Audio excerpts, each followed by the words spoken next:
As a longtime Borderlands fan, I approached Borderlands 4 with equal parts excitement and trepidation. Borderlands 3 was a letdown, there is no denying it, and I wondered if Gearbox could recapture the magic that made their earlier entries so beloved, and I'm so excited to announce that they have.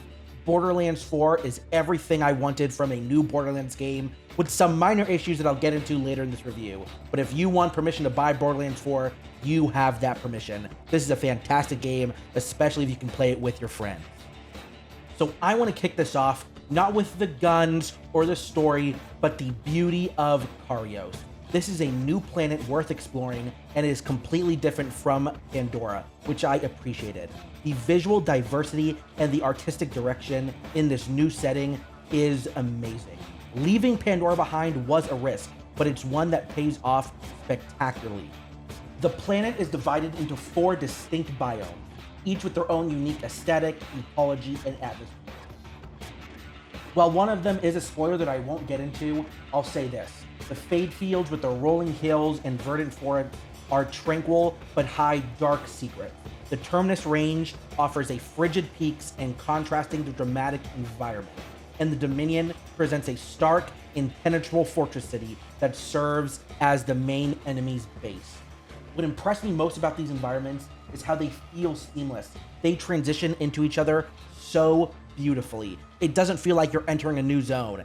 Those little in-between sections, they really mastered. It doesn't feel like, oh my gosh, this is so drastically different. It just like folds into each other, which feels nice. Of course, the incredible lighting, the detailed textures, and the expressive character models help this. I really enjoyed the way the characters look in this game. It is a good blend of realism and cartoony, which is what Borderlands is known for. And I believe this game is on Unreal Engine 5, and it runs great in my opinion. Now let's just dive right into it. The combat and movement enhancements. This is where Borderlands 4 truly shines in my opinion. It is a revolutionary gameplay improvement to the Borderlands series. It greatly enhances all the movement options.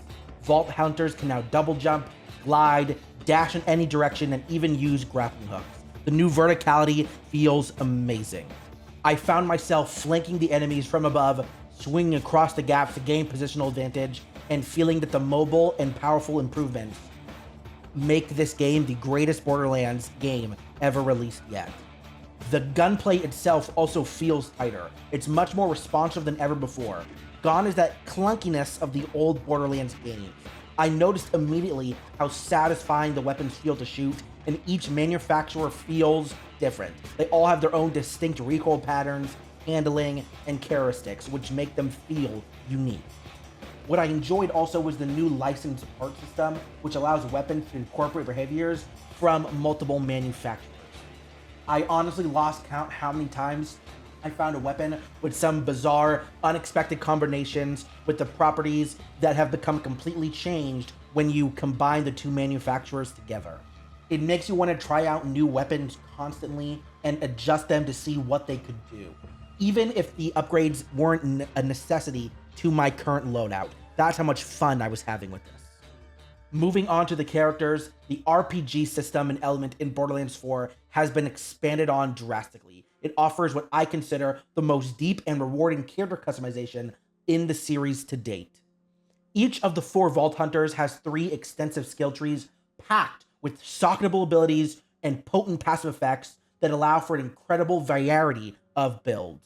I primarily played as Rafa, the Exo Soldier, and was amazed by how many distinct playstyles I could create with just one character. I could focus his elemental blades for melee combat, or spec into auto-aiming shoulder turrets for supported range, or even create a hybrid build that allowed me to adapt to the different situations. I was theory crafting builds even when I wasn't playing the game, and that is the biggest compliment I can give. And I'm also impressed how the progression system is rewarding the experimentation. Respecking your skills isn't free, but it's affordable enough it felt like I was never locked into a particular build if I wasn't enjoying myself. The game encourages you to try new combinations by regularly dropping loot that supports different playstyles. I completely reworked my build multiple times, making sure that I was having the best fun I possibly could, and also because I wanted to try out as much as I could too. The flexibility kept the gameplay fresh across the dozens of hours I played, and I'm still discovering new combinations with the different Vault Hunters. And diving into the story and characters, Borderlands 4 narrative represents what I consider a welcome course correction. The game takes a much more grounded approach in its storytelling, focusing on a rebellion against a timekeeper who's this oppressive dictator who rules the planet Karios with an iron fist. While the main plot is relatively straightforward, unite the factions against the common enemy, it's executed with the level of sincerity I appreciate. There isn't this morally gray, it is really good versus evil, and while the main villain isn't iconic as Handsome Jack, it is very good against the Calypso twins of Borderlands 3. Where the narrative truly shines in for me is the characterization of the new Vault Hunters. For the first time in the series, the playable characters have fully realized an individual, distinct personalities.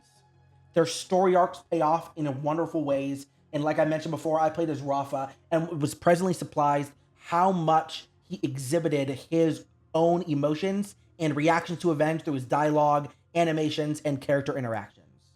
And the other Vault Hunters felt the same. They all have their own distinct styles, and they grow throughout the story. This represents a significant improvement because I can't even remember the name of the Borderlands people from Borderlands 3.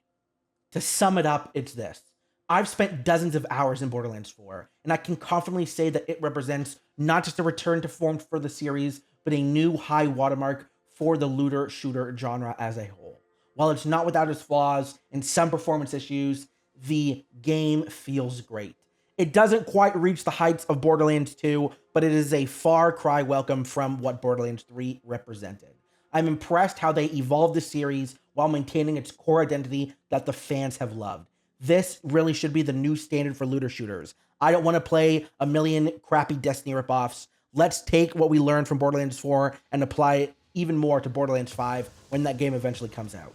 As someone who's played the series from the beginning, fans are going to be ecstatic about this game, and I think this is exactly what the franchise needed in its point in its life cycle. Something that respects the past while boldly moving us forward into new directions. Gearbox should clap for themselves. They did a great job, and I can only see this game improving as more updates come out. I've been Videos to E2. I hope you enjoyed this video, and I hope you enjoyed your meal. Thank you. And please, if you made it this far, don't forget to subscribe. Thank you.